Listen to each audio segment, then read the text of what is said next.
Death. Term of all that liveth, whose name is inscrutable, be favorable unto us in thine hour. So mote it be. Yesterday, I talked quite a bit about reminiscing about the adventures of Kenneth Anger, who just recently passed away. And I told a story about Kenneth Anger and a story about its interaction with another one of our dearest friends and lodge members, David P. Wilson, otherwise writing under the nom de plume S. Jason Black. Both are now passed away, and eulogies and such are pouring in, and it might be some of you might be curious, how do Thelemites and those that don't subscribe to more mainstream religions view death, and how we would tastefully arrange or speak at a funeral where some of the people in the congregation are Thelemites or atheists or and the person that's dead was a Thelemite or an atheist or a pagan. But a lot of the loved ones and everything else in the congregation, for whom the funeral actually is, it's for their benefit.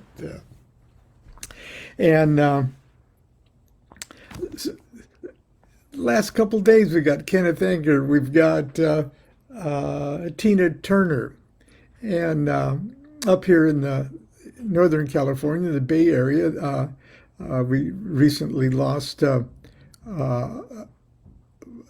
man who was for years very, very active in Thelema Lodge OTO up here, John Bruni, just recently passed away. So, if we're all hardcore Thelemites, OTO members and things like that, a celebration of the Gnostic Mass is the ideal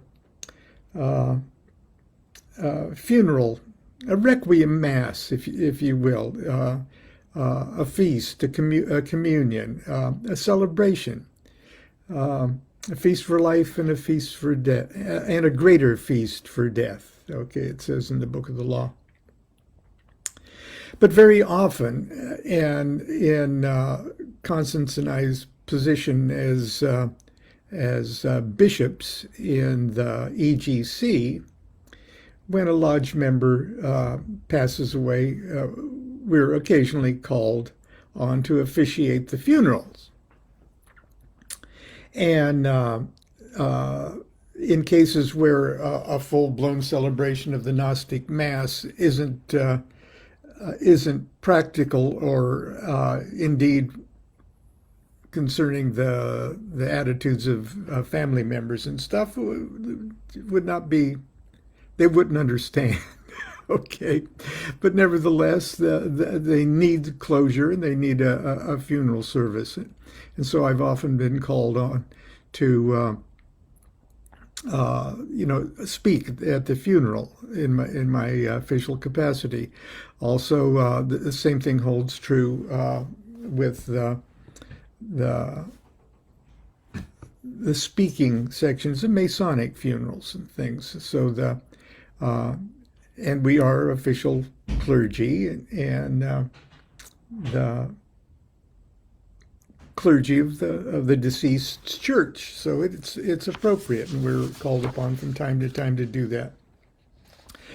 I'm going to give you just a peek, an example of one such funeral of a young lady that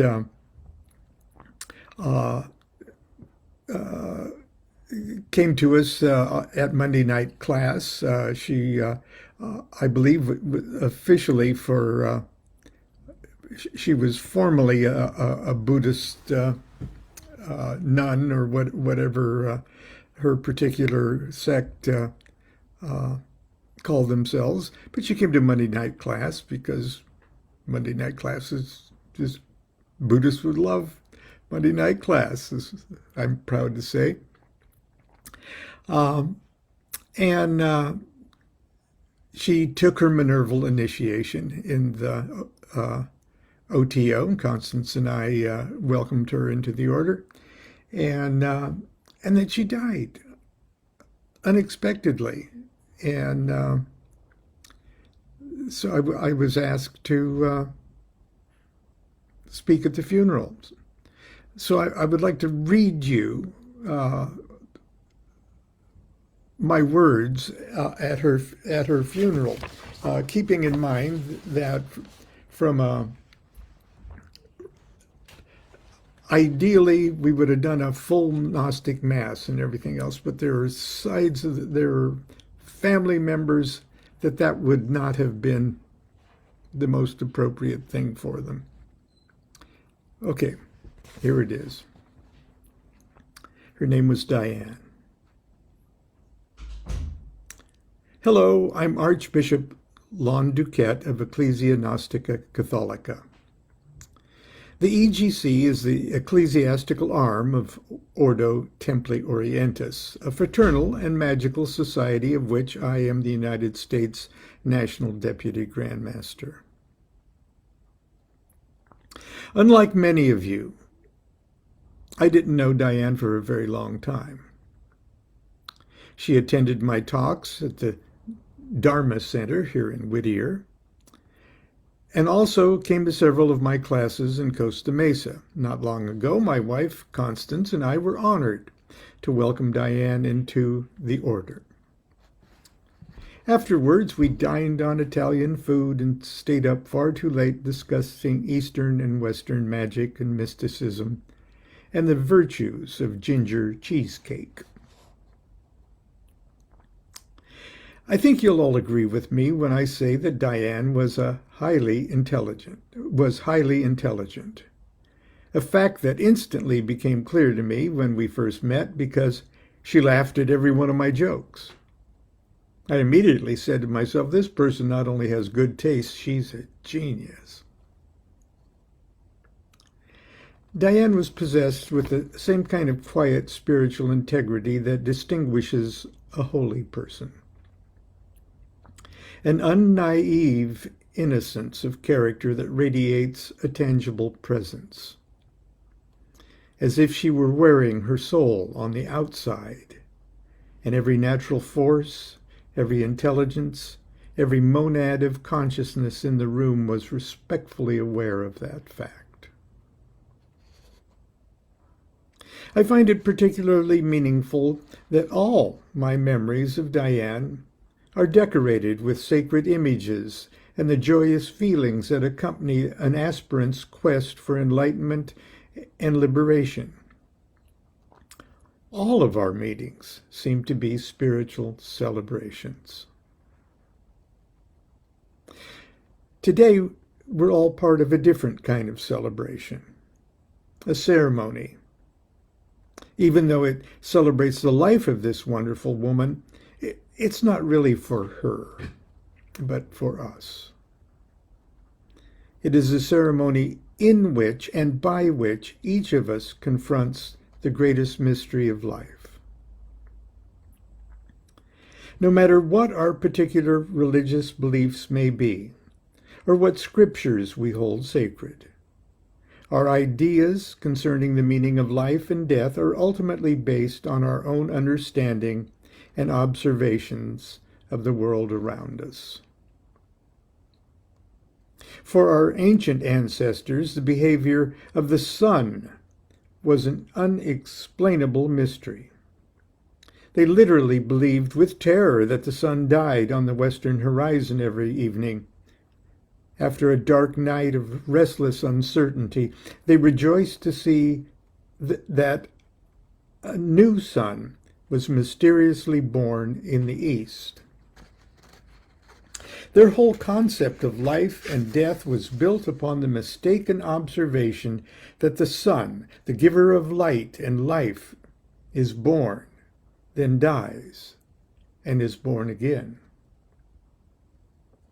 So our ancient ancestors naturally fashioned their religious beliefs and institutions upon what appeared to be a divine formula of life, death, and a hope for resurrection to a new life. Today we have a more accurate view of the universe. We know that the life-giving sun does not die every night, nor does it slip toward extinction every winter. It shines all the time. The darkness of night is simply the result of the shifting of our own shadow. It's an illusion.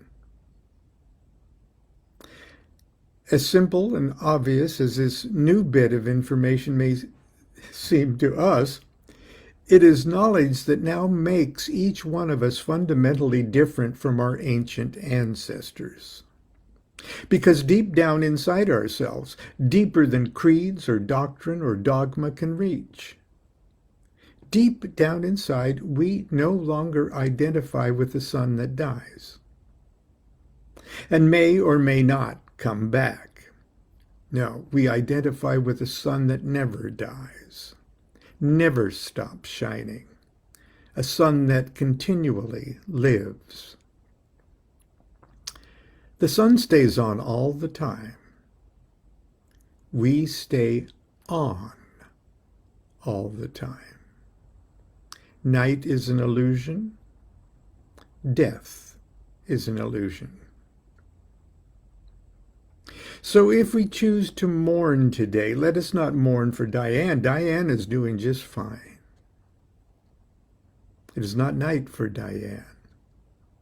She remains as radiantly alive as the unsleeping sun. If we choose to mourn, then let us mourn for ourselves, because we have been momentarily tricked by the shifting of her shadow and are now simply standing in the illusionary darkness of her illusionary absence. Let us pray. And then I give her full name. Unto you, from whose eyes the veil of life hath fallen, may there be granted the accomplishment of your true will, whether you will absorption in the infinite, or to be united with your chosen and preferred, or to be in contemplation, or to be at peace, or to achieve the labor and heroism of incarnation on this planet or another, or any star or aught else. Unto you may there be granted the accomplishment of your will, yea, the accomplishment of your will.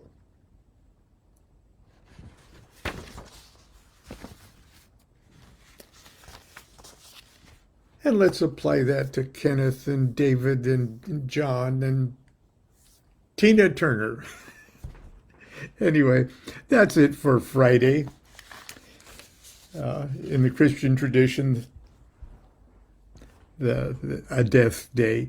Anyway, have a great weekend, everybody. I'll see you tomorrow for Saturday morning cartoons, and we will shift the mood of our meetings together. Okay.